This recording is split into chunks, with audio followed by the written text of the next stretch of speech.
saya. Assalamualaikum warahmatullahi wabarakatuh. Alhamdulillahirabbil alamin. Di kesempatan pada pagi hari ini yang saya hormati Bapak Muhammad Syarif Kholili MPDE selaku dosen pengampu pada mata kuliah Etika Politik Pendidikan. Perkenalkan, nama saya Muhammad Nur Hasyim Hasanuddin, NIM 52105120017 dari Prodi Pendidikan Agama Islam semester 5. Saya di sini akan menjawab soal UAS Etika Politik Pendidikan pada nomor 1, yang mana bunyinya selama penjajahannya di Nusantara, Belanda telah mendirikan berbagai macam lembaga pendidikan. Sebutkan nama macam-macam pendidikan daerah penjajahan Belanda disertai dengan arti singkatan dan penjelasannya. Oke guys, langsung saja untuk penjelasannya kita simak untuk slide selanjutnya. Baik, di sini saya akan menjelaskan mengenai soal UAS yang tadi sudah saya jelaskan pada slide awal tadi.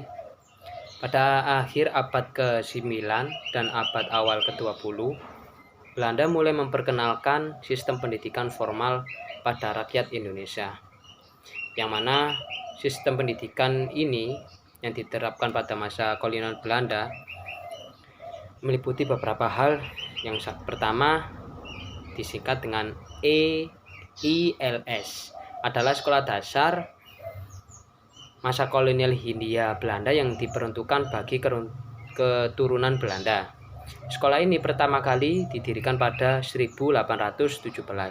Awalnya ELS hanya ditunjukkan untuk warga Belanda, tetapi sejak politik etis diterapkan tahun 1903, ELS juga diberikan untuk rakyat Indonesia. ELS menerapkan lama pendidikan sekitar 7 tahun dengan materi pembelajaran menggunakan bahasa Belanda. Yang kedua yaitu singkatannya HIS, pertama kali didirikan tahun 1914.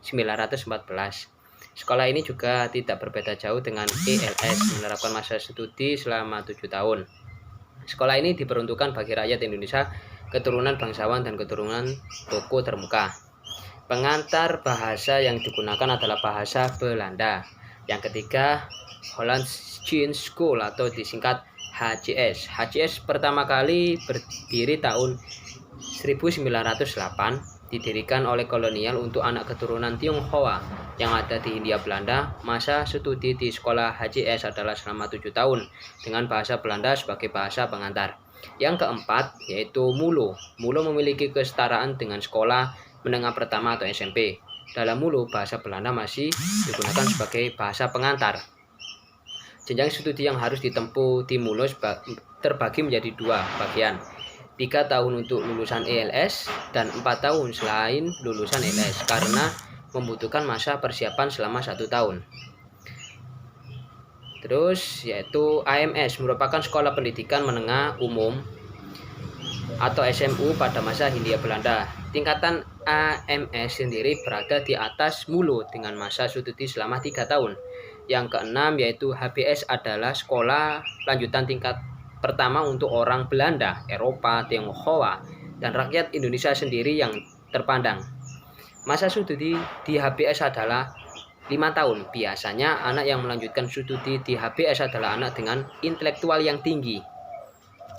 Yang ketujuh yaitu Ski School adalah sekolah rakyat yang berada di daerah dengan masa studi 5 tahun.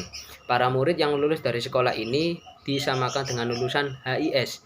Biasanya Ski School merupakan lanjutan dari sekolah rakyat yang ada di desa dengan masa studi 2 hingga 3 tahun. Yang terakhir yaitu Stovia. Stovia adalah sekolah pendidikan dokter pada masa Hindia Belanda. Sekolah ini hanya diperuntukkan untuk menghasilkan seorang dokter dari kalangan pribumi. Masa studi di Stovia sendiri adalah 7 tahun. Saat ini Stovia dikenal sebagai Fakultas Kedokteran Universitas Indonesia. Baik, cukup sekian itu yang bisa saya sampaikan. Kurang lebihnya, bila mana ada penyampaian informasi, penyampaian kata ada yang salah, saya mohon maaf yang sebesar-besarnya. Saya akhiri, wallahul muwaffiq ila aqwamit thoriq. Wassalamualaikum warahmatullahi wabarakatuh.